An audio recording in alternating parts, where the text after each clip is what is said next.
यह आतंकी हमला एक सच्ची घटना पर आधारित है। ये कहानी जम्मू कश्मीर की है, जहां हर साल लाखों लोग घूमने आते हैं। इनमें सिख, ईसाई, हिंदू, मुस्लिम और कई अन्य जातियों के लोग आते हैं। लेकिन इस साल थोड़ा अलग है। जब लोग दूर दूर से कश्मीर घूमने आते हैं तो वहां कुछ ऐसा होता है जिसकी किसी ने उम्मीद नहीं की होती। और कश्मीर में ऐसा क्या हुआ, ये जानने के लिए आपको पूरी कहानी देखनी होगी। पापा, इस बार गर्मियों की छुट्टी आ गई है। मैं भी इस बार घूमने जाना चाहता हूँ पिताजी। कहीं घूमने के लिए चलो ना मम्मी पापा। कभी कहते हैं कि ऑफिस में काम बहुत है, तो कभी कहते हैं कि पैसे नहीं हैं। हर बार कोई ना कोई बहाना बना देते हैं, पर इस बार मैं उन्हें कोई बहाना नहीं बनाने दूंगी। रोहन के पापा, आपको इस बार तुम्हें बाहर ले जाना ही पड़ेगा, नहीं तो मैं अपने बेटे को लेकर खुद बाहर चली जाऊंगी। मीना, तुम समझदार हो। रघु तो बच्चा है, बहुत जिद्दी है, पर तुम इतनी जिद्दी क्यों हो? तुम्हें पता है कि इस बार हमारे हाथ बंधे हुए हैं और ऑफिस में बहुत काम है, तो हम बाहर कैसे जा सकते हैं? और मैंने एक बार बोन्स से तुम्हारे लिए छुट्टी मांगी थी, लेकिन उसने मुझे छुट्टी देने से साफ मना कर दिया। पता नहीं तुम्हें छुट्टी मिलती है या नहीं, तुम हमारे साथ आ रहे हो या नहीं, बस इतना बता दो। अगर नहीं जा रहे हो तो भी बता दो, मैं खुद रघु को बाहर ले जाऊंगी। हाँ मम्मी, तुम सही कह रही हो। पापा हमें नहीं ले जाएंगे। अच्छा होगा कि हम दोनों ही बाहर चलें। नहीं रघु बेटा, मैं ही तुम्हें बाहर ले जाऊंगा।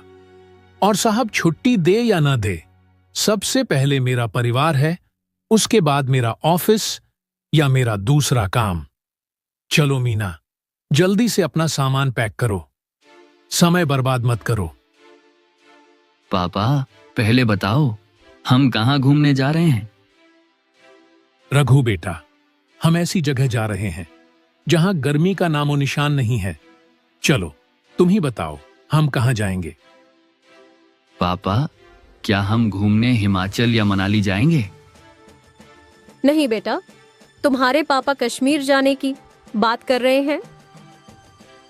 वाह पापा, आप हमें कश्मीर ले जाएंगे। मैंने कभी नहीं सोचा था कि आप मुझे कश्मीर ले जाएंगे। पापा, मैं बहुत खुशकिस्मत हूं कि आप मेरे पापा हैं। मेरा कोई ऐसा दोस्त नहीं है जो कश्मीर गया हो।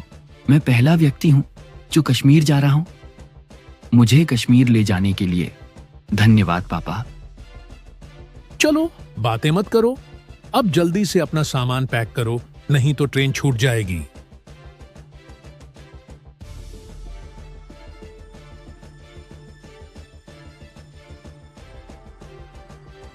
फिर सब लोग कश्मीर जाने के लिए अपना सामान पैक करते हैं और उनके जैसे कई लोग भी कश्मीर जाने के लिए तैयार हो जाते हैं, जिसमें हिंदू, मुस्लिम, सिख और ईसाई लोग हैं। असली कहानी कश्मीर जाने के बाद शुरू होती है। रघु का परिवार और अन्य लोग भी कश्मीर पहुंच गए। वहां सभी लोग बर्फ का आनंद ले रहे थे और खूब आनंद ले रहे थे, लेकिन उन्हें भी नहीं पता था कि उन पर हमला हो जाएगा।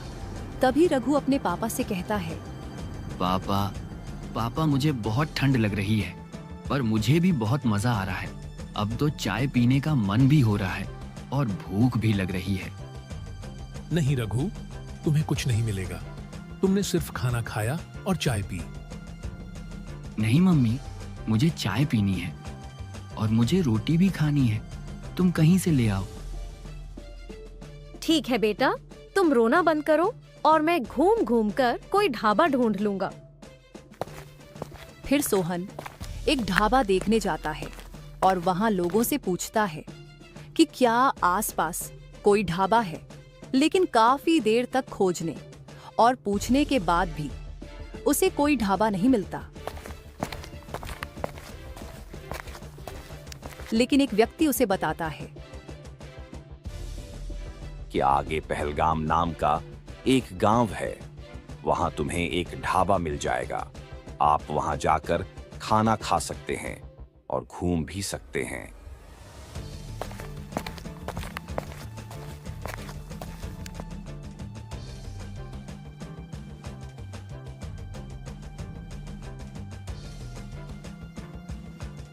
फिर सोहन और उसका परिवार पहलगाम की ओर चल पड़ते हैं।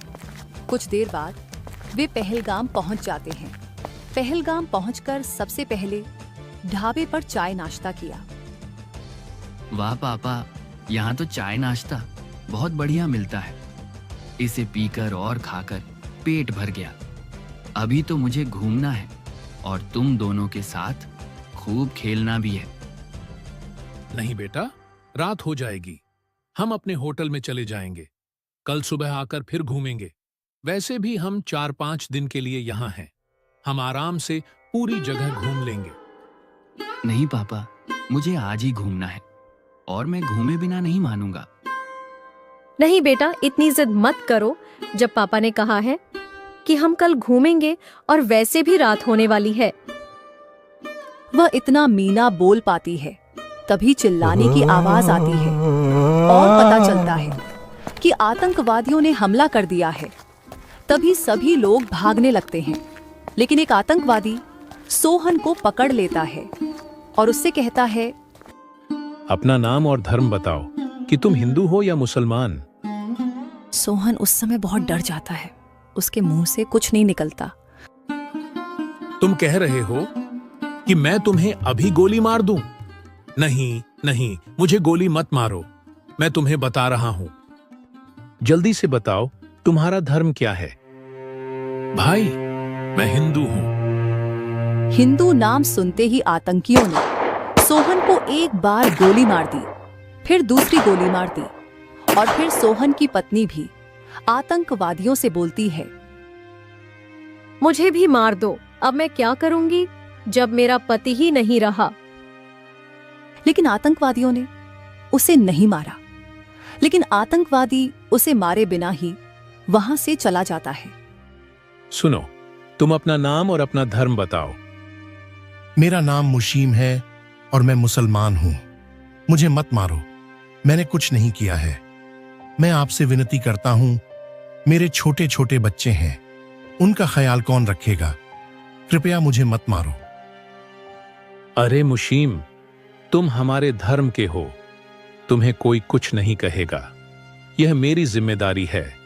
हम कश्मीर से सिर्फ हिंदुओं को मारने आए हैं। हमारा उद्देश्य सिर्फ हिंदुओं को शुद्ध करना है। अरे नहीं, हिंदुओं को मत मारो। वे भी हमारे भाई और दोस्त हैं। उन्होंने तुम्हारा क्या बिगाड़ा है? हमें मिलजुल कर रहना चाहिए, एक दूसरे को मार कर नहीं। आज तुम हिंदुओं को मार रहे हो, कल ऐसा ना हो कि हिंदू भी हमें मारने लगे, तो फिर हम क्या करेंगे? इसीलिए मैं कहता हूं, ये लड़ाई यहीं खत्म करो और हम सबको छोड़ दो। अरे चुप हो जाओ। मरना है क्या? यह ज्ञान किसी और को दे दो। हमारा उद्देश्य हिंदुओं को खत्म करना है और मैं इसे आज पूरा करूंगा। जो भी हमारे बीच आएगा, मैं उसे मार दूंगा। अरे नहीं भाई, मैं कुछ नहीं बोल रहा हूं। जो करना है कर लो, लेकिन मुझे मत मारना।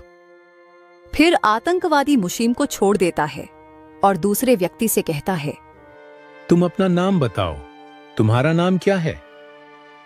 वह डर जाता है और मन ही मन सोचता है, अगर मैं इस आतंकवादी को अपना असली नाम और असली धर्म बता दूं, तो वह मुझे तुरंत मार देगा। मैं ऐसा करता हूं, मैं उसे अपना नाम और धर्म गलत बताता हूं, जिससे मेरी जान बच जाएगी। मेरा नाम रज़ाक अली है और मैं मुसलमान हूं। अब तुम मुझे नहीं मारोगे क्योंकि मैं तुम्हारे धर्म का हूं। ओह, तो तुम मुसलमान हो? चलो, मुझे कलमा सुनाओ। कलमा? ये कलमा क्या है? तुम कलमा के बारे में कुछ क्यों नहीं जानते? ओह, यह तो हर मुसलमान जानता है। तुम क्या सोच रहे थे? तुम मुझे पागल बना दोगे और मैं ऐसे ही पागल बन भी जाऊंगा। मैं ऐसा आतंकवादी नहीं हूं। भाई, मुझे माफ कर दो।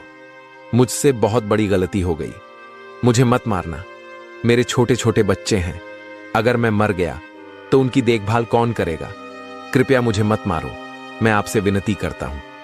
आतंकवादी उसकी बात नहीं सुनता और उसे गोली मार देता है और उसे मारने के बाद आतंकवादी वहां से भाग जाता है। ये पहलगाम की घटना है। आतंकवादियों ने सिर्फ सोहन को ही नहीं मारा, वास्तव में उन्होंने कई अन्य लोगों को भी मार डाला। आतंकवादियों ने केवल हिंदुओं को मारा और उन हिंदुओं को भी जो झूठ बोल रहे थे आतंकवादियों से खुद को बचाने के लिए कि मैं मुसलमान हूँ। आतंकवादी उनकी पेंट उतार कर चेक कर रहे थे, चाहे वो हिंदू हो या मुसलमान, और उसकी हत्या कर देते। आतंकवादियों ने उसे उसी समय गोली मार दी। वे मुसलमानों को नहीं मार रहे थे, बाकी सभी धर्मों के लोगों को मार रहे थे। यह हमला आतंकवादियों ने ही किया था। हमले के बाद कश्मीर से हिंदुओं को भगाने के लिए आतंकवादी वहां से भाग जाते हैं और मीना रोती रहती है, लेकिन कोई उसकी मदद नहीं करता। थोड़ी देर बाद रिपोर्टर वहां आ गए। मीना की मदद करने की बजाय वे अपना वीडियो बनाना शुरू कर देते हैं।